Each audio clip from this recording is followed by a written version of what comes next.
Recording Okay. start. Yeah.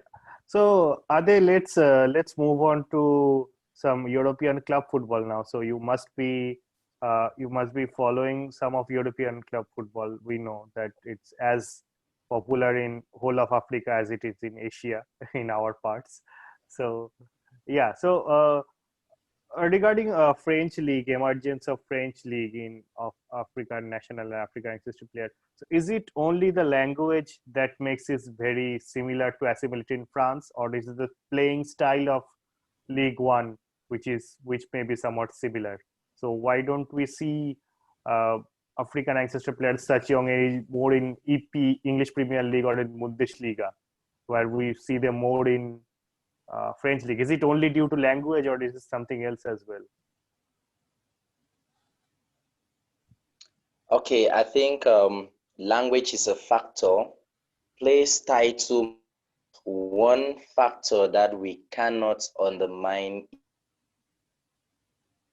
If you take a look at the African players in the French league, you realize that most of them come from French-speaking African countries. Yeah. And if I take us back to the colonial days when the French came to Africa to colonize territories, you realize that their policy was that of assimilation. Assimilation by the sense that you speak like the French, you dress like the French, you admire France, and you see France as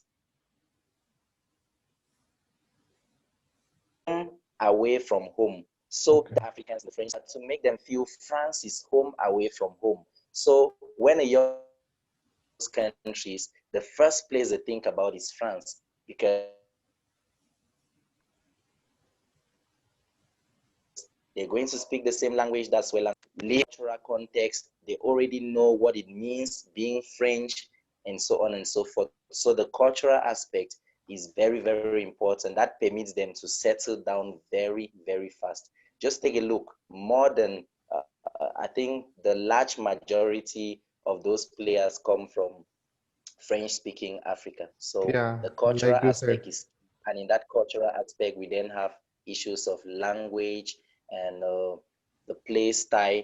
Due to the influx of Africans there, they kind of affect the play style, and then other Africans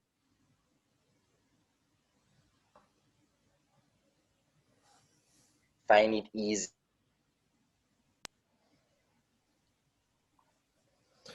Okay, Ade, we all know Cameroon had its golden era in early 2000 when they won the African Cup of Nation twice in 2000 and 2002.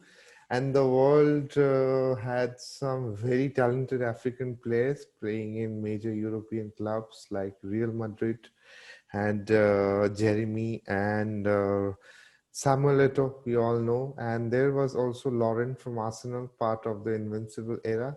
All these players, especially Samuel Eto'o, has won African Player of the Year multiple times. Didier Drogba. What do you really think after that happened to Cameroon, so that we don't have players of similar caliber? And which player would you really relate to when you say that this is the biggest player, the one of the best players I have ever seen playing? So according to you. Okay, I'll start with the last question. There are no two names. There are no two names. The player I grew up watching and I grew up seeing the entire neighborhood scream his name is Samuel Eto'o. And speaking about the golden era of the early 2000s, just to add that Cameroon equally won gold at the Sydney Olympic Games, Yes, beating Brazil on the way to the final, beating Chile. I That's think how final great they won Cameroon it was. against Yes, so Argentina by 1 goal. Yes.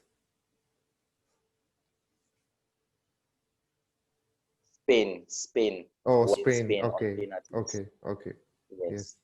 So Samuel Eto'o was the undisputed goat of that era, and is the Yes. hero of every young Cameroonian. They see themselves today. He's very, very popular. And talking now about the slum in form, Cameroon football has been marred by a lot of infighting, political wars, a lot of infighting. And Fecafoot hasn't judicious manner. Fecafoot is the Cameroon Football Federation. Speak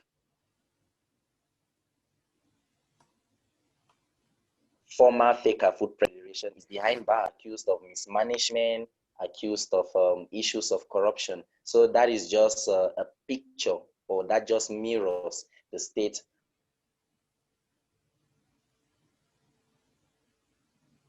of affairs back in its time. A few years ago, the league was set up. The Cameroon Professional Football League was set up, which is different from the Cameroon Football Federation. The Professional Football League is a wing that has to organize the local championship. But then there has been so much conflict between the league and the even banned the league, suspended the league for about 2 seasons, and the league had to take the case Court of Arbitration for Sports. It ruled in favor of the league, meaning the league regains its rights of organizing the tournament. But then the federation still wouldn't let them do that. And as we speak right now, Cameroon is due to host the African Nations Championship early next year.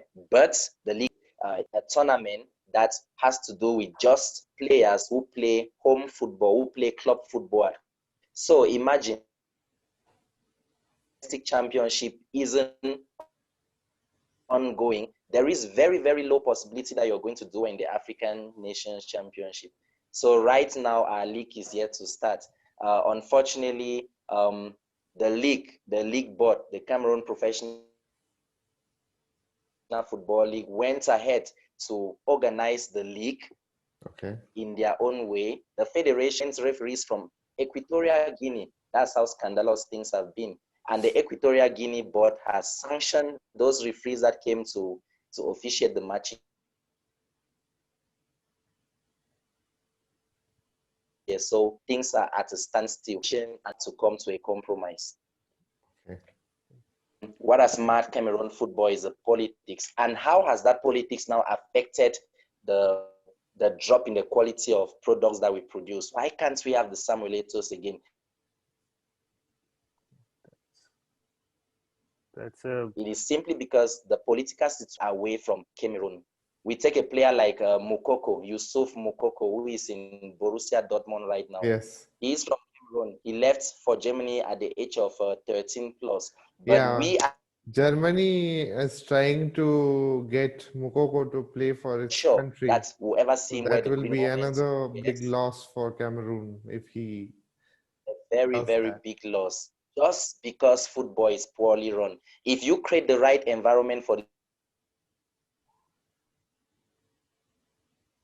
players, there is no doubt he is going to come. When those young players, they of course can't come in and mess themselves up. So we keep losing those players, we keep losing them, and it's really sad. There is equally Kunde of Sevilla, who has who is of Cameroonian descent as well. Those are players that we keep losing, and there is no stopping until the until the structure Ministry of Sports, the federation. So that's very informative, Ade. So we also have a blog. So if you get time, would you like to write something for us on that regard? If you get time, of course. So that's very informative. I'm sure our readers would like to know a lot more on that.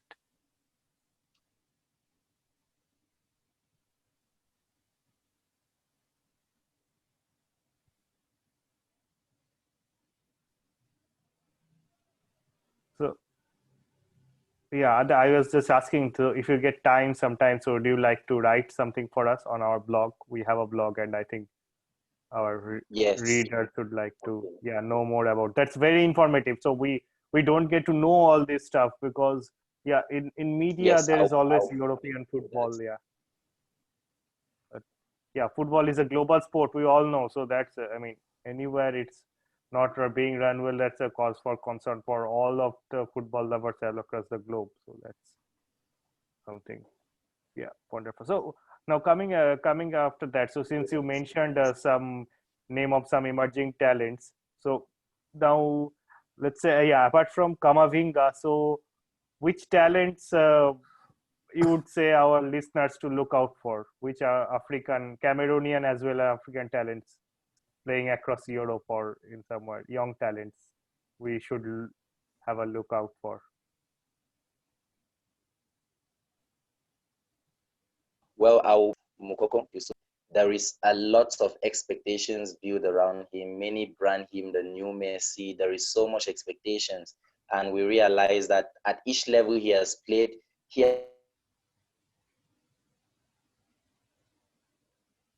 been better than his age. Is far better than his age group at each level, and there is so much expectations around him. So we have to look out. We have to look after him. But then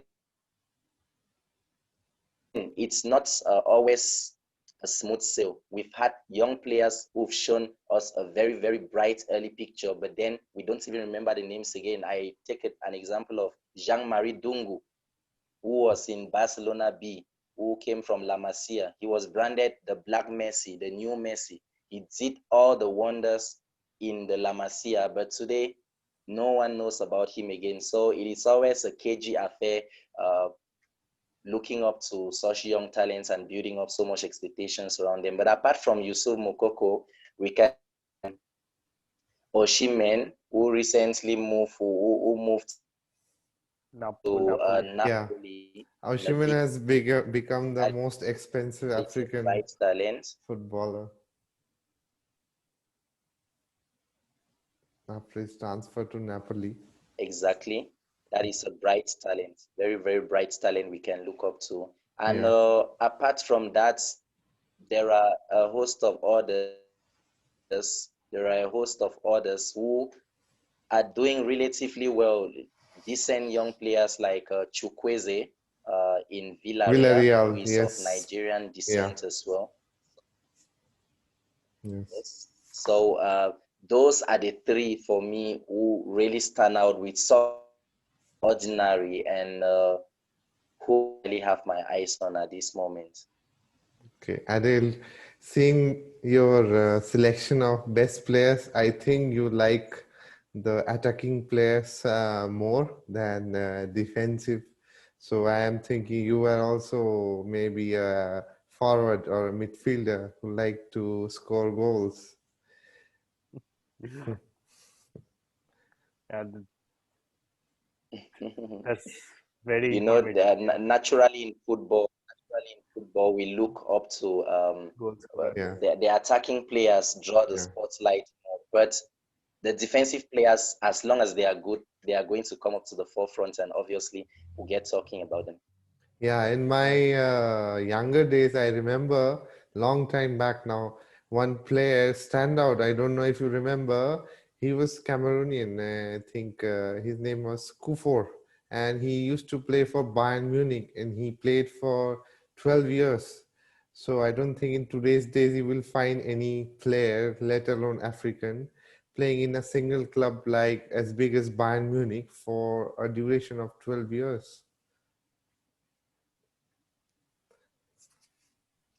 Exactly.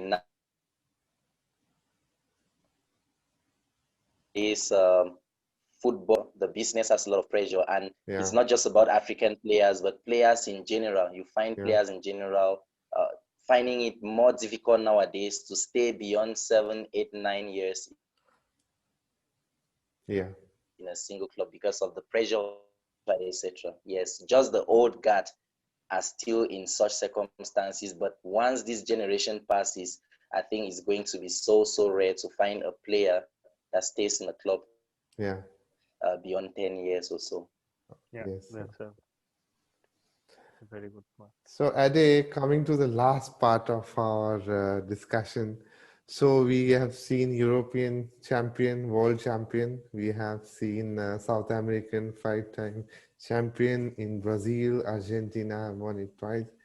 You have made a clear picture about the African football, the condition of African football in today. But Cameroonian in football. your opinion, when do you think we will see an African champion, a world champion, even Cameroon winning the World Cup? When do you think this could happen?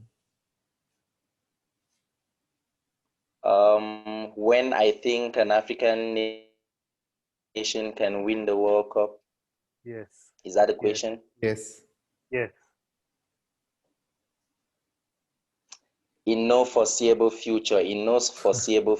Why? Because we keep losing our players. If Yeah. you look at the French national team, for instance, Samuel Umtiti, Cameroon, Blaise Matuidi, Angola, and the list continues, you realize that if all of those players, Karim Benzema, all the great players from North Africa, if all of those players had to represent, then Africa stands a greater chance of one day winning the World Cup. Case is there is serious brain drain with regard to talent.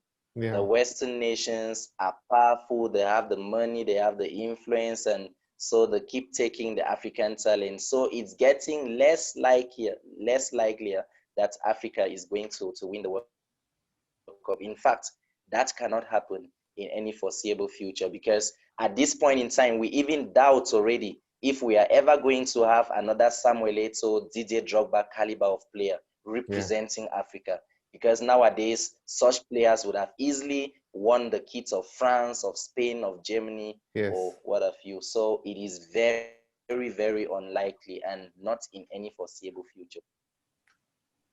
Okay. So, Ade, so I think we have reached our time limit for today for this recording. But yeah, this interaction with you has been very informative. At least I started asking questions, but rather I was started in the mood of listening to you, because your your your dialogues are very informative. So we have, but unfortunately, we have to put it a stop, and we would request our listeners to subscribe to our newly launched YouTube channel, The Soccer Way, and give a read to our uh, blogs as well. And we would also like to request Ade. So, do you have any message to our listeners regarding Cameroonian and African footballs in general? Well, I just want to thank you for the opportunity to tell our listeners that African football is the bedrock of world football, because if you look at the world football of talents come from Africa. So African football remains the motherboard, remains the bedrock of world football.